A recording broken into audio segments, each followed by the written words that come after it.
If you've spent any time with QNX, you've absolutely used resource managers, probably without even realizing it. You see, they're the fundamental building block for, well, almost every driver and file system in the entire OS. But what are they really? Okay, let's pull back the curtain and demystify one of the most powerful and honestly elegant concepts in QNX. All right, here's our game plan. We're going to start with what a resource manager even is. Then we'll follow the journey of a single client request. It's like a little dance.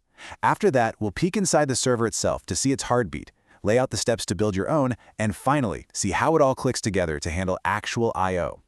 So let's tackle the big question first. What in the world is a resource manager? The first thing you need to get in your head is that while, yeah, you use them to write device drivers, they are so much more than that.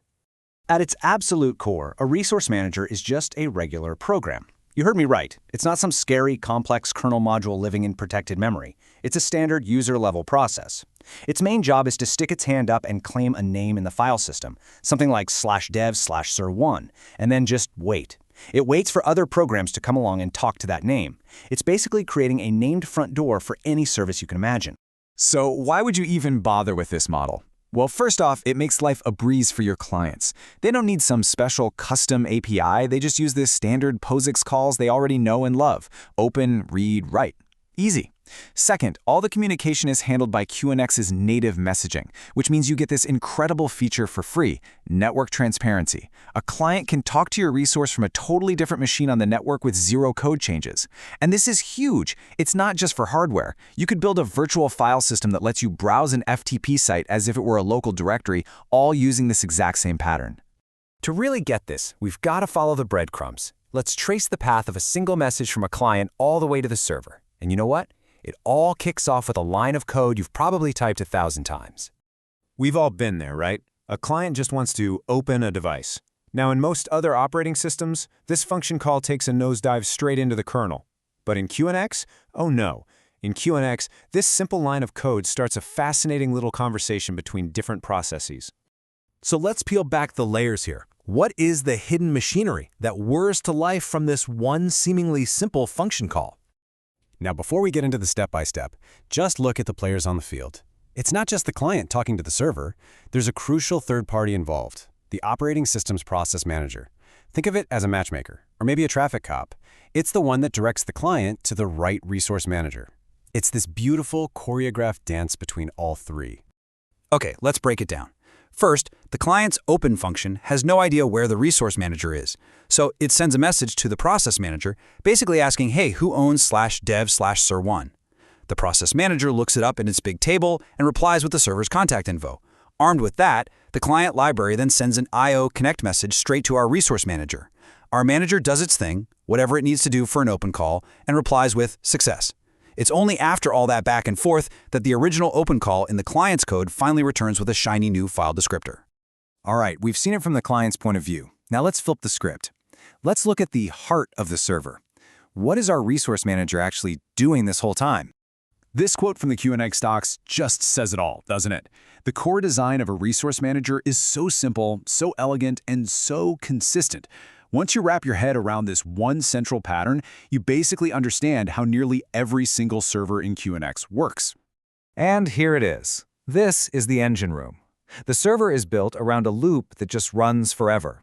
And in that loop, it really only does one thing. It blocks, waiting to receive a message. When a message finally arrives, it just looks at the type.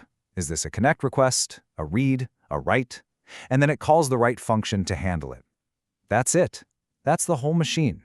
If you look at the actual low-level functions, you see this beautiful symmetry.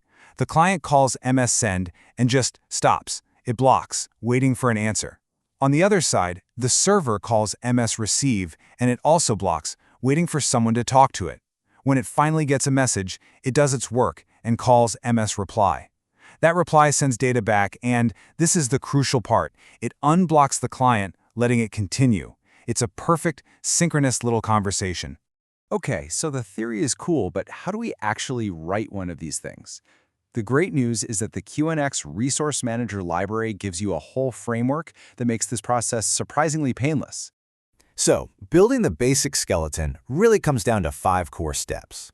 First, you do a bit of setup. Initialize the dispatch interface, the attributes, the handlers. Think of this as defining your server's personality and what it's capable of.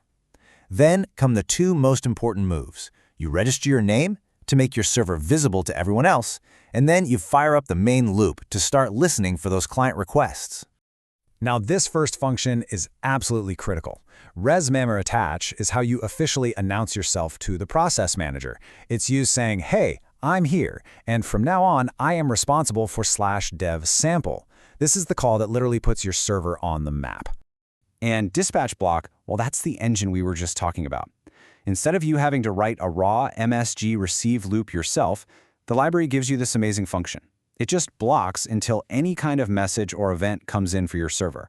It makes your main loop incredibly clean and simple to write. It does all the heavy lifting. Let's put it all together now. The client has successfully opened our device. They have a valid file descriptor. So what happens when they actually try to, write some data to it? The client makes a standard write call. Simple enough. The system library turns that into an IO_write message and sends it our way. The dispatch layer in our server catches it, sees it's a write request, and calls the specific IO_write handler function that we wrote. Inside our function, we grab the data from the message, we do our actual work, maybe that's flipping bits on a hardware port, who knows, and then we reply back to the client, telling them exactly how many bytes we successfully handled. And this, right here, is the biggest takeaway of all. It doesn't matter if it's an open, a read, a write, or even a fancy custom devctl call. The pattern is always the same. This entire beautiful, standard, POSIX-compliant API is all built on top of this one simple, powerful, and incredibly robust message-passing foundation. Think about what this means. This framework gives you the power to intercept the most fundamental OS operations and completely redefine what they do.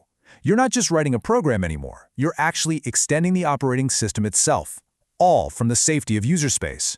So the only question left is, what will you build with it?